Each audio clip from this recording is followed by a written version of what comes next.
Africa's top oil producer cuts its budget for a second time this year. It expects to earn far less oil revenue in 2020. Nigeria's economy is projected to contract by 3.4% this year as dwindling oil revenues and the new coronavirus forced it to cut budget plans for a second time. The West African nation was assuming a lower benchmark of $20 per barrel. Nigeria, which emerged from recession in 2017, was already contending with low growth of about 2% before oil prices plummeted. Africa's top oil exporters relies on crude oil sales for about 90% of foreign exchange earnings and more than half of government revenue. Budget revisions need to be approved by legislators before signed into law by the president. Nigeria's economy is being battered by low oil prices following the earlier dispute between Russia and Saudi Arabia. Nigeria plans to cut oil production to 1.7 million barrels per day from 2.1 million barrels per day, initially proposed in the budget under an agreement brokered by the Organization of Petroleum Exporting Countries in March.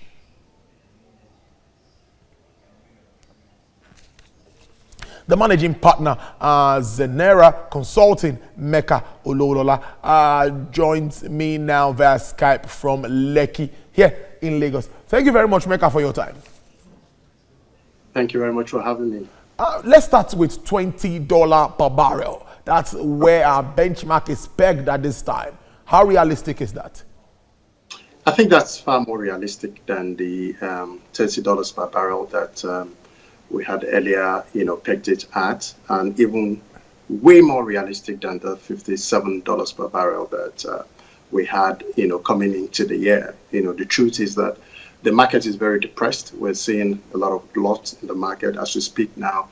Nigeria has about 84 million, barrels of oil on the high sea that nobody, wants to buy yet. So even though it's rallying, we've seen, two levels of increment in the last 1 week, but the truth is that there's still a lot of glut in the market, and it's still way, below the average, cost of production that we have in Nigeria. So $20 is more realistic. If something goes up beyond that, it becomes an upside and an arbitrage for Nigeria. And if not, then we stay at those levels and manage the austerity that comes with it. So are you going to agree to that fact that the gradual reopening of the economy gradually, it's even a global issue? Now, would you say that is responsible for this little bit of improvement we see in the figures? Yeah. Clearly, what you have, so oil prices are largely driven by speculation. So you have futures, contracts that are placed on a forward-looking basis. So when there is receptivity in the market, when there's volatility, when there's tension, in oil-producing countries, you see that, it starts to affect the prices negatively. And conversely, when you start to see, production go up, as you suspect will come with a partial lifting of restrictions or total lifting of restrictions later in the year, what, speculators will do will begin to place, a positive position on oil prices, and that's what we are saying. So it's not actually, the factors of production that are affecting the oil prices right now. So not strong fundamentals, but more largely from speculation. So China is waking up. You're seeing a lot of activities going on there. You're seeing a lot of, the West, the countries in the West coming up gradually on stream. And so because this particular depression was caused by the lack of productivity, from big buyers, you're going to see it lifting up gradually. But it's a cautious optimism that I would like us to adopt as a nation. Because I think that if you see even all the health experts and the forecast that they've given regarding the COVID-19 pandemic, the worst is not really over. So let's not jubilate too early. Let's not jubilate too early. Let's talk about oil-dependent economies now, like Nigeria, Angola.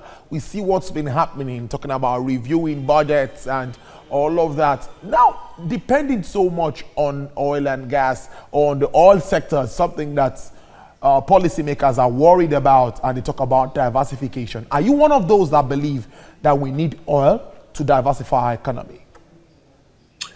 Well, what I believe is not really pertinent right now, but what is realistic. Right now, we found ourselves in this boat where oil is responsible for 90% of government revenues and about 10% of the GDP. So what you're going to have is that we have no option but to diversify the economy. And the only anchorage that we have right now is oil and gas, okay? So there's going to be serious reduction going forward. The federal government has already taken a position in terms of what is going to flow into the federation account in 2020 from 8.6 trillion. We're now expecting about 3.3 trillion. The president or the leader of the government forum the other day said, states should not expect any, sharing or any allocation, from June, or in the month of June, because there will be nothing to share, So federal government has cut the budget by 320 billion. There's a lot of adjustments going on. So we have no option than to diversify. In fact, I do argue that it may be net beneficial to government, to Nigeria and posterity for oil prices to stay depressed for a while, so that we have no option but to stimulate the economy using various other options. And when those options then become, high contributors to the revenues of the government, they will then come to be sustainable over time. So maybe it's not exactly a very bad thing for oil prices to go down.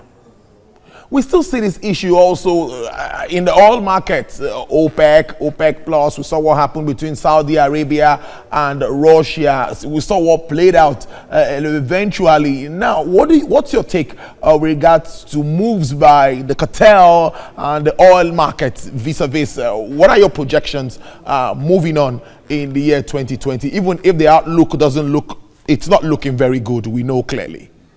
Okay, so I think personally that we've experienced perhaps the worst that is going to come. For the first time in history, we saw oil prices go into the negative zone, which actually meant that the oil producers, especially in Louisiana and somewhere in Canada, were prepared to pay you to take their crude oil because there was a pressure for storage and storage was running out, and anyone who was able to take it was going to be paid, literally.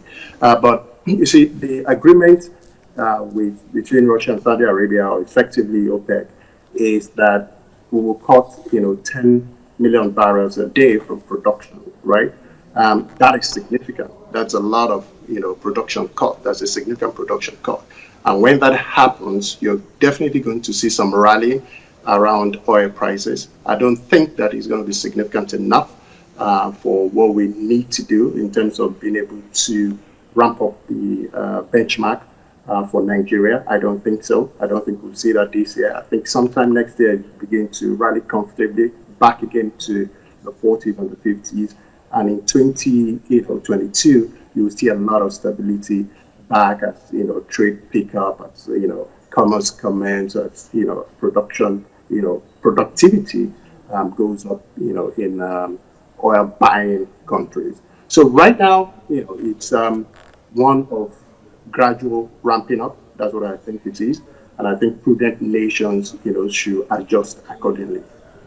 Let's look at adding value to crude oil, which is something that many have said Nigeria has refused to do. We have crude oil here, we move it out and bring back refined product, and we keep paying more for this. We know what's happening with Dangote refinery, and I'm sure this lockdown and all of that might actually even affect dates where they'll commence production. Now, how well do you see, or would you say Nigeria's added value to crude? It's something that we can get a lot of benefits from. And also let's touch on gas, which is another underexplored resource that we have in Nigeria.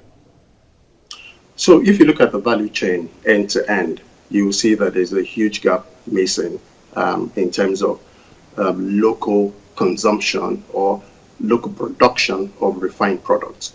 So it's always not good move. It's not good for the macroeconomy for you to produce crude oil and in turn bring in refined products. All right. So you're leaving a lot of money on the table. So right now, refineries all over the world are having a field day because oil prices are very low, which is a very huge component in their production chain. So we don't have effective refineries, unfortunately, in Nigeria. So the problem is that we are not able to close the value chain end to end and transfer that benefit to Nigeria or Nigerians. So we still end up importing so much. We still end up flaring gas. We still end up, not utilizing gas effectively enough to produce, or fire our industries, or even for local consumption in the homes. By now, Nigeria should be talking about piped, liquefied, petroleum gas for usage in the homes. That is not happening. Right now, Nigeria should be saying that we fire our turbines, our industries by up to 80%, using gas. That is not happening. We're still relying on heavy fuels like AGO, LPFO, and all of you, which many countries are beginning to do away with because they are not as green. All right. So you have gas. We are sitting on perhaps the highest number of reserves, in the world. And then for this to be happening to us is very unfortunate. And I think that government should live up to that. Before we round up this interview, one thing that comes to me is the fact that we need to attract investment into the oil and gas sector and, of course, other sectors of the Nigerian economy, particularly at this time where we're battling with coronavirus pandemic. Our laws, we know of PIB and what's been happening with PGIB and all of this. What do you think should be done? What laws do we need so that we can attract more investment into our oil and gas sector? We know that this has been dwindling for some time now. Okay, so this is the best time for investments in the oil and gas sector, because you can get a lot done now, with oil prices at these levels. So having said that, it's and you can see that our exchange rate is a bit devalued right now. So you saw the movement on the stock exchange in the last 1 week, which probably led to somewhat, that with the loan and the aperture which probably led to what you saw in the foreign reserves, looking a bit brighter. But right now, so you have a currency that is slightly devalued, making it very interesting to FDIs. And then all you need to do is to put in place the enabling, ease of doing business in the country. But far more importantly, in my own opinion, I've always said this over the last 18 months, is what the government needs to do for local production, right?